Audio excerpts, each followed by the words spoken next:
Hey everybody, this is Jesse Falcon here from Marvel.com. I am here today with none other than Mike Patton. Mike Patton is known for many, many things across the world.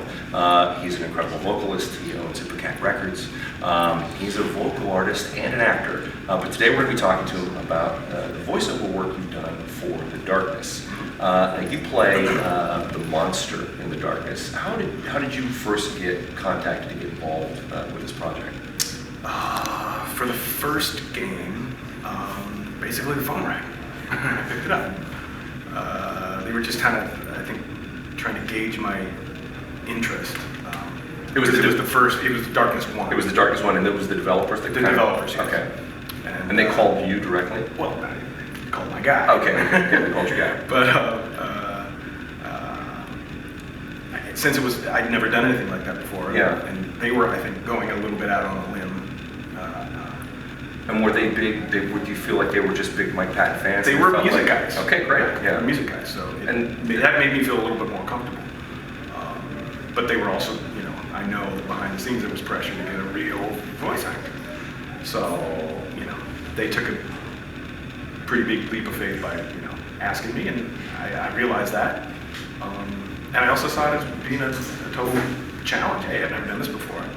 And ended up, being a really good learning experience, and then turned into something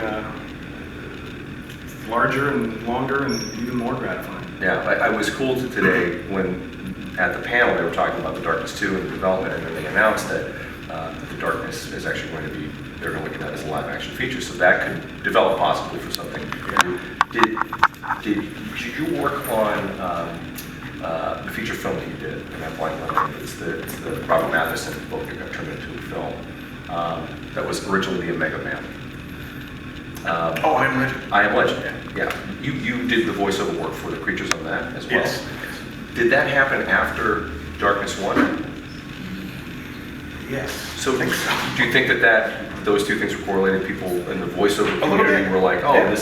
This guy's great at doing this, and we're going to bring him into this guy can scream his head off. That was also just another strange case where someone that was working on the film was familiar with my music and brought my name up. A couple other guys, had the nerve to step up and go to bat for me. And again, it was a chance to really cut loose and do something that's way out of my, not terribly out of my comfort zone, in a totally different medium. Yeah.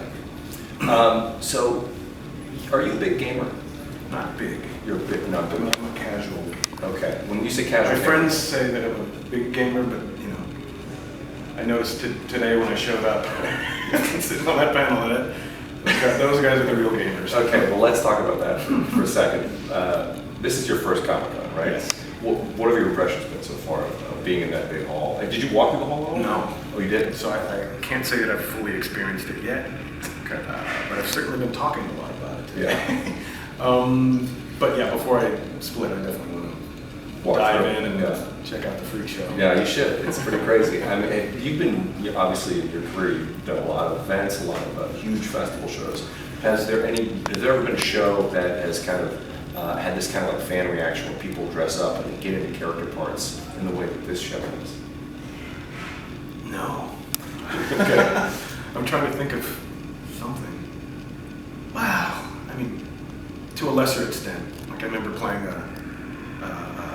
for some reason, one of my bands was on a goth festival in Spain. It was about 110 degrees, and everyone's in their makeup, but it's so hot outside that they're all, the makeup's running, so it just looked like 20,000 zombies. Wow. That's kind of awesome. Pretty good. That's pretty awesome. But I don't think they intended that, Yeah, exactly. Were there a lot of people like correcting the makeup? No, it was too just hot. let it go. So about the game, what kind of games do you like the best? Do you like first-person shooters, or are you more into like? I don't really have a set of rules. Mm-hmm. I like sports games, shoot 'em ups. Yep. A lot of the Rockstar games I like a lot. Yep. I actually just found out today that 2K did BioShock. Oh, really? Which I think it had something to do with it. Correct me if I'm wrong. But I just got into that and I really like it. Yeah, that's cool. I started to play BioShock. I haven't finished it yet. it's crazy. Yeah, I don't know if I'll ever finish it. That's why I say I'm not a serious gamer, because I never finish a damn game. Yeah. So another element, obviously Darkness is a huge comic book series. Were you ever a big comic book reader or read graphic novels? A little bit, yeah. What kind of things were they respected? I like the Frank Miller stuff. I mean, really, it was just a couple intense years of getting into that stuff, and then I don't know, do you outgrow those kind of things? I guess not.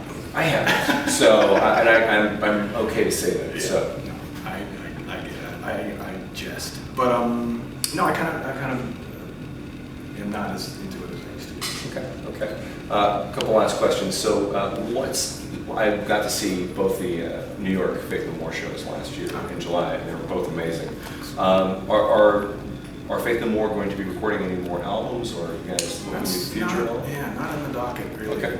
as of yet. It's funny when you agree to do a reunion, a set of reunion dates. It's kind of a scary proposition. It's a risky business, I think. And so we were very careful to kind of keep the shows limited, keep them fun, and not to overcommit ourselves and become, a Starbucks, so to speak. Well, you guys certainly seem to have you seem like you guys are having a great time. We really were. Yeah. Because, basically it was nothing really to prove. It was all about pleasure. Yeah. We're not out there trying to sell a product or anything. It was just playing. And just one more weird question. How did you get Neil Hamburger? Or why did you have Neil Hamburger open up for you guys? He's a good friend. Oh, yeah? Yeah. Okay. Yeah. And are you buddies with Danny DeVito? Because Yes. my friend, my little brother actually found out about the LA show because of a Danny DeVito tweet. Oh, yeah? Yeah, so, Okay. because I guess he's huge on Twitter. Yeah. How did you guys meet, and does he come to all your shows? One of his kids, we met at Coachella. One of his kids was in one of my really out there bands, a band called Phantoms. Which is an excellent Trust band. me, it's a good band. It's not for everyone. So I was about to go on stage, and my tour manager pointed across the stage. It was a big stage, so I couldn't really see too well. And he said, Danny DeVito's watching your show, dude. I said, if you're cute to talk about. Because I couldn't really see, I just saw this little guy. Yeah. And so I come off stage, play the show, and he was the first person, just hugged. He was like, he'd known me his whole life. Hey, Pat, that's an amazing show.